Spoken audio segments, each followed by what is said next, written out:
Ja, hallo zusammen, ich begrüße Sie zu unserem heutigen Kulturteil. Ja, was ist Karneval? Wie kommt der Karneval nach Köln und was passiert da jetzt überhaupt? Ne, das wäre zu viel, wenn ich Ihnen dann alles erzähle. Alles kann ich Ihnen nicht erzählen, aber ich kann Ihnen was erzählen, denn ich bin hier an einem ganz besonderen Ort, der mit dem Kölner Karneval sehr viel zu tun hat. Und zwar, wie Sie sehen, befinde ich mich hier am Haus des Kölner Karnevals, beim Festkomitee Kölner Karneval von 1823. Was sagt Ihnen das jetzt? Wieso 1823? Ja, ich glaube, ich kläre Sie erstmal ein bisschen auf. Wer in unserer Folge wieder rein nach Köln kam, gut aufgepasst hat da den einen oder anderen für die Kölner Geschichte wichtigen Namen gehört. Als da wären Claudius, Agrippa, Agrippinensum, wie auch immer der Kaiser und seine Tochter hießen. Also haben wir sie beide jetzt in einem Lameng erwähnt. Und wir haben den Namen Klüngelus erwähnt. So, Klüngelus war sozusagen der erste annektierte Kölner, weil der durfte nämlich mit Erlaubnis von Agrippa von der Schelsig rüberwechseln auf die uns bekannte schöne Seite hier. Ne? Und er durfte das erste Haus bauen. So, jetzt jabet da um den Dom herum, wie gesagt, habe ich erklärt, komme ich nochmal irgendwann zu. Jabet da eine Kultstätte, da wo unser heutiger Dom steht. Das hat jetzt mit der ganzen Geschichte nichts zu tun. Überspringen wir jetzt mal. So, jetzt stellen Sie sich mal vor, da stehen schon jetzt ein paar Hütten. Ne? So, die Leute leben da. Das Ganze nennt sich Kolonia. In diesem Kolonia hatte Klüngelus nicht nur das erste Haus, sondern sozusagen auch die erste Handwerks-, Geschäfts- und was weiß ich, was du nicht alles brauchst zum Leben, Zentrale. Ne? Zentrale, ja, hier ist auch eine Zentrale, Kölner Karneval, allerdings erst 1823 Jahre später als zu Klüngelus Zeiten. So, Klüngelus hatte also einen hohen Stand. Ne? Und demzufolge war Agrippa häufiger auch bei ihm zu Hause. Was hat Klüngelus noch gemacht? Also er hat dann mal eben so ein Bad gebaut, ne, damit Agrippa auch immer schön bei ihm kam, um zu schwimmen. Das ist das heutige Agrippa-Bad. Ne? So, also das hat er ihr zu Ehren so getauft. Ne? So, aber jetzt kommen wir mal weiter. Klüngelus war halt, wie der Name schon sagt, Geschäftsmann auf urkölsche Art. Ne? So, der und Agrippa häufiger zusammen, haben sich öfter einen gegeben, ne? Mal mit Wein, hauptsächlich mit Kölsch und Hemmchen. Ja, aber zu der Zeit sehr häufig, weil die Wildschweinpopulation unter den Ubiern noch nicht ausgerottet war. Und ja, dann merkten sie irgendwie, wenn die zwei alleine und das Volk hat nicht so viel, weil die durften nicht einfach jagen. Ne? Also das haben sie den Ubiern ja verboten. Ne? Alles, was sie vorher gemacht haben, sollten sie weitestgehend vergessen. Somit kam Unfrieden im Volk auf, ne? Also im Volke der Ubier, weil eine der alten Traditionen der Ubier war einmal jährlich irgendwie nackt über, ja, damals noch Paul, nee, keine Ahnung wie Paul hieß, drüben auf der anderen Rheinseite rumzuhüpfen. Jetzt war Klüngelus und Agrippa waren ein bisschen ratlos. Ne? Jetzt haben wir denen das verboten, haben die sich gedacht, wie kriegen wir das wieder grad geboren? Man darf ja nicht vergessen, Agrippa war auch schon ein bisschen in die Jahre gekommen, nachdem sie dann ein paar Jahre hier war. Und ja, Sie wissen das, wie das ist bei Frauen, wenn sie in die Jahre kommen, da läuft man nicht gerne nackt mehr über die Straße, sondern dann reicht es, wenn der Alte zu Hause dich sieht, ne, und dich verjöttert. Agrippa und Klüngelus haben sich da echt schwer getan. Bis dann Klüngelus die Idee hatte, tun wir doch so, als ob. Ne? Das heißt, die können sich ja an einem Tag ja irgendwie was anziehen, was sie ja nicht sind. Und dann können sie feiern. Weil der heidnische Brauch, der besagte eigentlich nackt rumlaufen, saufen und fressen, naja, das letzte habe ich jetzt nicht gesagt, das fängt mit Pop an und ja, und dann können die machen und tun, ne? Aber sie sind angezogen und somit ist das was wir genehmigt haben und ist doch wunderbar. Die Ubia hat das tierisch gefreut, ne? Weil mit der Einschränkung nicht nackt offiziell konnten die sozusagen ihrem heidnischen Brauch frönen. Ne?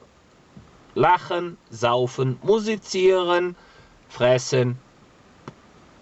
Ja, habe ich jetzt wieder nicht ausgesprochen, weil wir sind ja jugendfrei. Weitestgehend. Was ich noch ja nicht erwähnt habe, der ursprüngliche Name vom Karneval, also unter Ubia-Zeiten, war Cunigulus. Also ein Fest der Freude sozusagen. So kam es, dass sich dieser Brauch immer weiter entfaltet hat. Zuerst nur hier in Köln, später über das gesamte deutschsprachige Gebiet. Da können Sie mal sehen, wo Dinge herkommen, von denen andere ja nicht wissen, dass die aus Köln sind. Gut, dann kam ungefähr im 3. Jahrhundert die Kirche dazu. Sie erinnern sich vielleicht, entweder haben die im Pontifex vom 400 Schlag mich tot, 380, mit dem deutschen Kaiser, wie hieß der aus Aachen, Aachener Dom, Sie wissen, wen ich meine, ganz bestimmt wissen Sie, wen ich meine. Als der sich hat taufen lassen, ne, mussten die Ubier ja sozusagen gezwungenermaßen, weil er Chef nachziehen. Hießen ja eh schon nicht mehr Ubier, sondern Kölner, also mit C, deswegen spricht man dann auch ein bisschen komisch aus.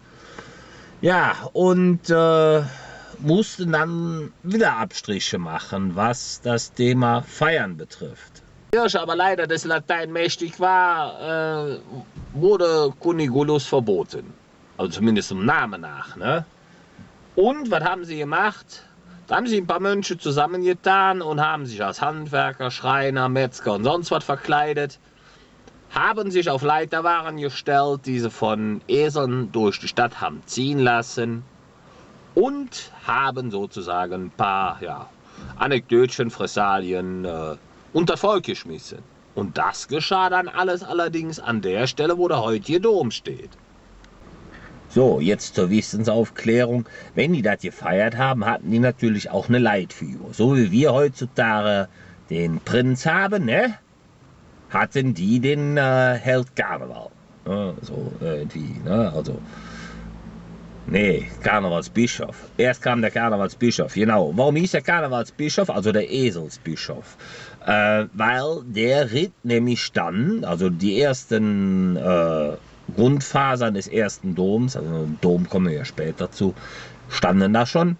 Der ritt nämlich sozusagen auf dem Esel in den Dom rein und hielt eine Predigt. Ne? Ja, und jetzt hat er bei der Predigt, anstatt, wie wir es kennen, Amen, hat er immer IA gesagt. Das Volk hat dann intoniert, ja, IA. Ne? So, ja, also das war dann sozusagen der erste Prinz. Der hat ein bisschen mehr Ähnlichkeit mit dem heutigen Bauern gehabt. Das Ganze zog sich dann weiter, irgendwann hieß der Held Karneval, bis dass die Preußen kamen. Preußen. Schlimmes Volk, sage ich euch. Die wollten hier wirklich eine Struktur reinbringen. Nachdem die Franzosen das schon versucht hatten, sind sie genauso auf die Schnauze gefallen. So, jetzt mit dem Held Karneval kamen die Preußen auch nicht so ganz gut zurecht. Ohne Struktur kamen sie erst recht nicht zurecht. So, und jetzt sind wir da, wo wir gerade sind. Nämlich beim Festkomitee Kölner Karneval 1823 e.V. Dieses hatte sich nämlich dann auf die Fahne geschrieben, wir ordnen das Ganze, wir regulieren das Ganze und im Sinne von Klüngelus halten wir das Ganze auch am Leben.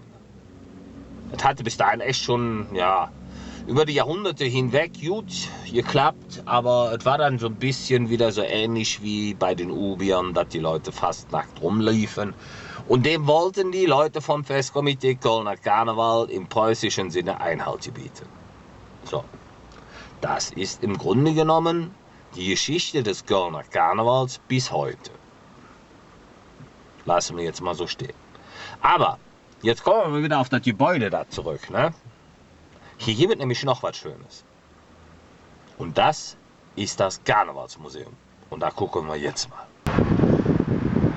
Also von da 5 Schritte rüber nach hier. So, was viele nicht wissen ist, das Kölner Karnevalsmuseum besteht nicht nur aus dem Museum, sondern, sehen Sie hinten dran, das Graue ist die Warenhalle. Hier werden nämlich sämtliche Karnevalswagen, die in irgendeiner Form hiermit zusammenhängen, gebaut. Ja, dann schlage ich doch mal vor, dass wir uns das Ganze mal angucken. Jetzt einen schönen Schatten von mir gesehen in der Tür. Was Sie allerdings nicht sehen können, ist das, was hier ausgestellt wird. Zumindest nicht mit mir. Da habe ich heute nicht die Berechtigung zu. Unter anderem habe ich mich auch in der Uhrzeit vertan, weil Öffnungszeiten nur bis 16 Uhr. Und außerdem hatte ich nicht angefragt, ob ich hier überhaupt filmen darf. Deswegen lasse ich das lieber, mache mir auch keinen Stress, weil es ist für Sie viel schöner, wenn Sie das selber sehen. Das haben Sie heute wieder was gelernt. Es hat mir Spaß gemacht, Sie wieder an die Hand zu nehmen, Sie so ein bisschen einzuführen zum Thema Karneval. Und wenn es Sie darüber hinaus interessiert, Öffnungszeiten kennen Sie jetzt. Und damit lege ich euch einfach wieder schlafen.